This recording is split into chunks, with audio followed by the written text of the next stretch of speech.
पुण्यात्माओं, ये बातें कहन सुन की नहीं, ये कर पाड़न की है, परमात्मा का आदेश है।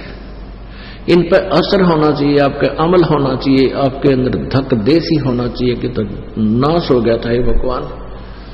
किसी अंधे हुए फिरा थे, पपलातून बने फिरा थे, अंडी पाक रहे थे, टाइम पर टूक मिल गए, छोटी मोटी नौकरी थी, धरती तोल रहे थे, ये पता चला कि औकात थी हमारी। सुखदेव ने 84 भुगती बना पजावे खरवो, तेरी क्या बुनियाद पुरानी तू पेंडा पंथ पकड़वो हो।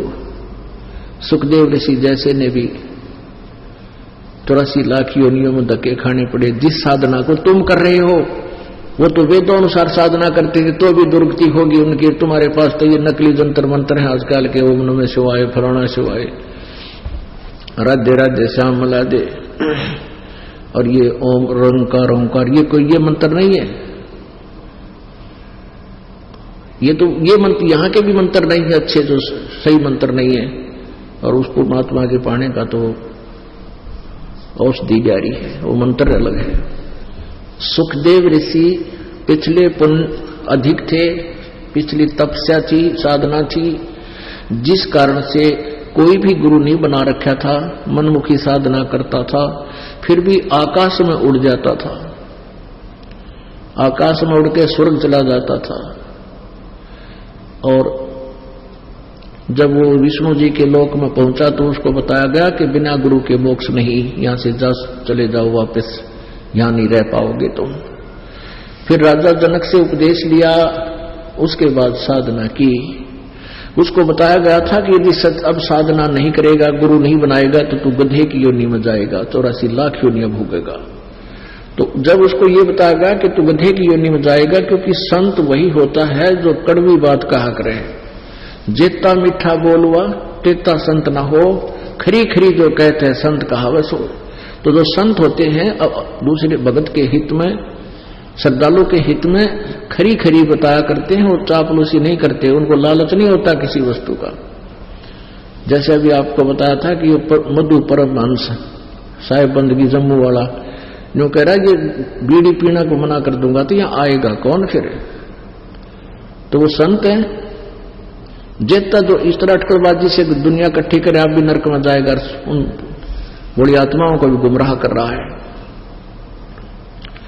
जेता मीठा बोलवा और तेता संत ना हो, और खरी खरी जो कहते हैं संत कहावत सोए।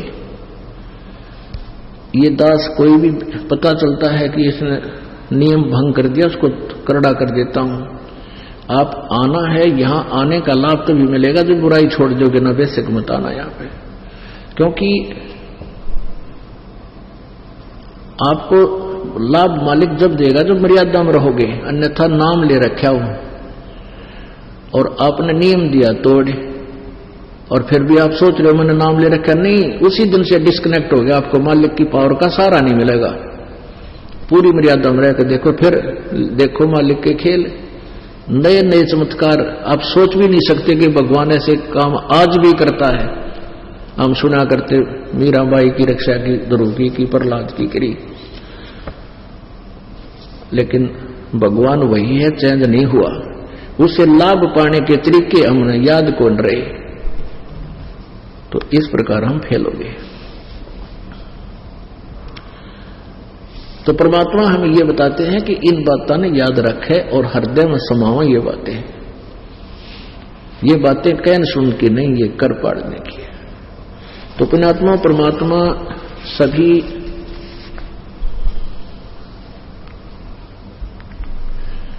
परमेश्वर कबीर जी जब स्वयं इस यथार्थ ज्ञान का प्रचार करने के लिए आए हुए थे, जो आज दास को ड्यूटी दी है, उसमें हिंदू और मुसलमानों को दोनों को ही समझाया करते थे कि तुम एक पिता की संतान हो और आप अपने को ना पहचान कर, परमात्मा को ना पहचान कर यहां भिन्न भिन्न बना दिए काल ने। त्रेता युग में कोई अलग मजहब नहीं था, द्वापर युग में भी कोई अलग धर्म नहीं था, सतयुग में भी कोई अलग से धर्म नहीं था। अब कलयुग में धर्मों की गिनती नहीं, पंथों की गिनती नहीं। इससे सिद्ध है कि यदि एक पंथ परमात्मा के पाने का एक ही पंथ है, एक ही मार्ग है, और ये अलग पंथ है तो वो विपरीत है। वो कौन सा विपरीत है? एक ठीक है और तो बाकी सब व्यर्थ है। तो ऐसे हमने वो कौन सा ठीक है उसकी पहचान के लिए सत्संग की आवश्यकता पड़ती है और सद्ग्रंथों का सहयोग की आवश्यकता पड़ती है। तो परमात्मा कहा करते थे कि तुमने भूल कर रखी है, हिंदू मुस्लिम दो निभाई, दो कहे सो दो जख जाई। जो दो कहते हैं वो नरक में जाएंगे, हम एक पिता की संतान है। इस काल ने जानबूझकर ये पंथ और मजहब बनवा दिए कि ये आपस में झगड़ते मरते रहे और परमात्मा को पहचान ना पाए। अपने आत्माओं एक मुसलमान धर्म इतने कट्टर बना दिए कि ये और किसी की बात सुनकर राजी को ना, क्योंकि जो अच्छी आत्माएं हैं वही धार्मिक होती हैं और वही परमात्मा पाने के लिए किसी के पास जाती है। उस संत ने, पंथ के प्रवर्तक ने जो भी उन्हें ज्ञान दे दिया वो आरूढ़ हो जाती है। जैसे डॉक्टर ने जो दवाई औषधि दे दी तो मरीज तो खाता ही है, उसका तो और कोई विकल्प नहीं उसके लिए। तो काल यही चाहता था कि या तो ये नास्तिक हो जाए और ना एक दूसरे के दुश्मन बनकर अपना जीवन नष्ट कर जाए।